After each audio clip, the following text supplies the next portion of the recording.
आप सबको पता है कि किस प्रकार से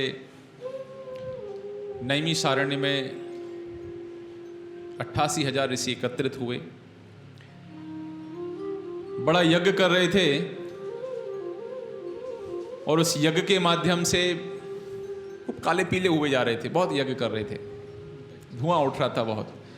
उसी समय वहाँ सूत गोस्वामी जी का आगमन हुआ और सूत गोस्वामी जी से शौनक ऋषि उनको मुखिया बनाया गया और शौनक ऋषि के माध्यम से प्रश्न पूछे गए। 6 प्रश्न पूछे गए और उन प्रश्नों का उत्तर सूत गोस्वामी जी ने उन्होंने कहा कि जैसा हम सुन के आए हैं अपने गुरु शुकदेव गोस्वामी जी से, उस प्रकार का उत्तर हम आपको यहाँ पे उसी विषय वस्तु को हम आपको यहाँ पर समझाएंगे। तो सूत गोस्वामी जी से एक प्रश्न था शौनक आदि ऋषियों का कि भागवत की रचना कहाँ हुई, किसके द्वारा हुई, कहाँ कही गई, कहाँ सुनी गई, स्थान कौन सा था। सूत गोस्वामी जी इसका वर्णन करते हुए कहते हैं, अच्छा एक प्रश्न ये भी था जब उन्होंने कहा कि ये शुकदेव जैसे महात्मा जो किसी गृहस्थ के घर में खाली दूध पीने का जो समय होता था उतने समय रुका करते थे, तो ये शुकदेव जैसे महात्मा कैसे 7 दिन बैठ गए और परीक्षित जैसा राजा जिसके पास सारी सुविधाएं उपलब्ध थी वो घर द्वार छोड़ के गंगा के तट पर क्यों पहुंच गए। तो सूत गोस्वामी जी कहते हैं, भवद भी लोक मंगलम, हे शौनक आदि ऋषि, आपकी जिज्ञासाएं बहुत श्रेष्ठ हैं और आपकी जिज्ञासाएं श्रेष्ठ इसलिए हैं क्योंकि भवद भी लोक मंगलम। जिज्ञासाएं तो हर व्यक्ति के मन में होती हैं। दीपावली आ रही है, गरबा आ रहा है, कौन से गरबे में जाना है इस बार अपने को डांस करने। इस बार दीपावली में अपना पड़ोसी कौन सी गाड़ी खरीद रहा है, उनकी बहू किसके साथ भाग गई, उनकी बेटी ने किसके साथ शादी कर ली। तो ढेर सारी जिज्ञासाएं व्यक्ति के होती हैं, लेकिन भवद भी लोक मंगलम, इन जिज्ञासाओं को बहुत प्रशंसा करते हैं सूत गोस्वामी, क्योंकि ये आपकी जिज्ञासाएं भवद भी लोक मंगलम अर्थात संसार का कल्याण करने वाली हैं। और जिज्ञासा ऐसी ही होनी चाहिए जिससे संसार का कल्याण हो। सूत गोस्वामी जी वर्णन करते हुए कहते हैं,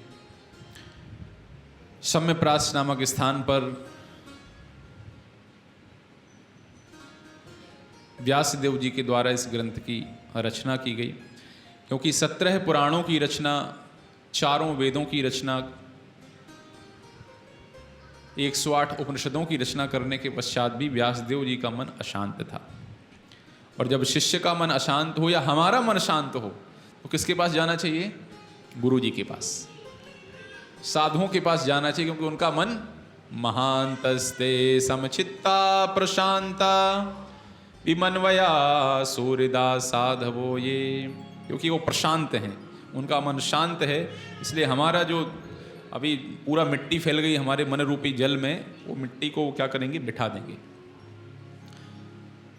तो जाते हैं, नारद मुनि उनके सामने प्रकट होते हैं और नारद मुनि कहते हैं, व्यासदेव आप तो सब कुछ जानने वाले हैं, आपने सारी महिमा लिखी है, लेकिन भगवान की शुद्ध लीलाओं का वर्णन अभी नहीं किया है, इसीलिए आप भगवान की शुद्ध महिमाओं की, शुद्ध लीलाओं की रचना कीजिए। और नारद मुनि की आज्ञा से व्यासदेव इस परमहंस संहिता श्रीमद् भागवत की रचना करते हैं सम्यप्रास स्थान पर सरस्वती नदी के किनारे।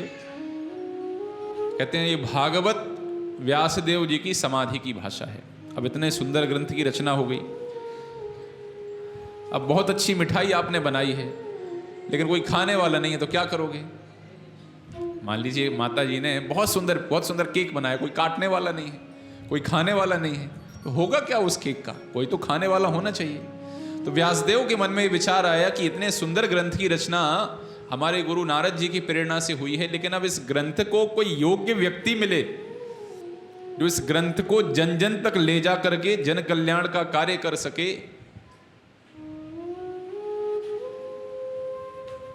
तो इस इच्छा से व्यासदेव के यहाँ शुकदेव गोस्वामी का जन्म हुआ। शुकदेव गोस्वामी के जन्म की एक अलग कथा है, कौशिकी संहिता में विस्तार से कैसे भगवान शिव ने माता पार्वती को कथा सुनाई। शुक आया, व्यास की पत्नी के मुख में उसका प्रवेश हुआ। अब 12 वर्षों तक सुखदेव गोस्वामी माता के घर में रहे और कहा व्यासदेव ने, भैया बाहर आ जाओ, बहुत माता को कष्ट हो रहा है। बोले भगवान की माया बड़ी प्रबल है, हम नहीं आएंगे बाहर। बोले आ जाओ, हम कह रहे हैं नहीं पड़ोगे माया के चक्कर में। बोले आपके वश में है माया?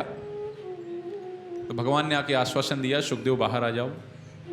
तो सुखदेव गोस्वामी बाहर निकले और बाहर निकल के सीधे निकल के नग्नावस्था में चल पड़े।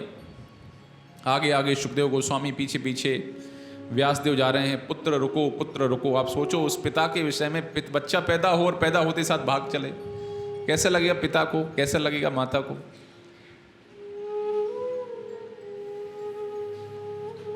सुखदेव गोस्वामी पहुंचे, जंगल में निवास करते थे, बहुत विस्तार से घटना है। अब व्यासदेव जी ने कहा कि भाई पुत्र इसलिए प्राप्त किया था कि भागवत के विषय में प्रचार करे, लेकिन ये हमारा बच्चा तो घर से ही निकल गया, अब इसको भागवत कैसे सिखाएं। तो सुखदेव गोस्वामी ने, व्यासदेव ने अपने कुछ शिष्यों को भागवत के कुछ श्लोक कंठस्थ करवा दिए। भागवत के इन श्लोकों को कंठस्थ करा के जंगल में भेज दिया और ये श्लोक का उच्चारण करते थे उनके शिष्य लोग। तो एक बहुत महत्वपूर्ण श्लोक है जिसमें भगवान के रूप का वर्णन है। तो उनके शिष्यों ने भगवान के उस सुंदर रूप का वर्णन किया कि भगवान का रूप कितना सुंदर है। इस रूप के विषय में सुन के सुखदेव गोस्वामी का मन आकर्षित हो गया। सुखदेव गोस्वामी ने कहा भाई इतना सुंदर व्यक्ति कौन है ये। तो सुखदेव गोस्वामी पूछने के लिए जाने वाले थे कि किस व्यक्ति के विषय में वर्णन कर रहे हो, लेकिन सुखदेव गोस्वामी गए नहीं। बोले जो व्यक्ति सुंदर बहुत हो उसके नखरे बहुत होते हैं। बहुत सुंदर व्यक्ति के बहुत ज़्यादा नखरे हैं। पता नहीं भाई इस किसके विषय में कह रहे हैं, जाएं तो जबरदस्ती अपना जो ब्रह्मानंद की अवस्था है इसको छोड़ना पड़े। उसके अगले श्लोक में भगवान की करुणा और कृपा का वर्णन किया गया कि भगवान कितने कृपालु हैं। कि पूतना भगवान को मारने के लिए आई थी, लेकिन लेभे धात्रीम गतिम, गति कौन सी प्राप्त हुई उसको? माता की। तो सुखदेव गोस्वामी ने विचार किया कि भैया कृपालु व्यक्ति तो हमने बड़े बड़े देखे, लेकिन ऐसा सुंदर और उस सुंदरता के साथ इतना कृपालु। पूछा भैया किसके विषय में वर्णन कर रहे, कहाँ से श्लोक सीखा? बोले हमारे गुरुजी से सीखा है, हमें भी ले चलो गुरुजी के पास। घर पहुंचे तो पिताजी निकले, बोले ये अच्छा रहा, घर के गुरुजी मिल गए। सुखदेव गोस्वामी ने व्यासदेव के सानिध्य में रह के श्रीमद् भागवतम को सीखा।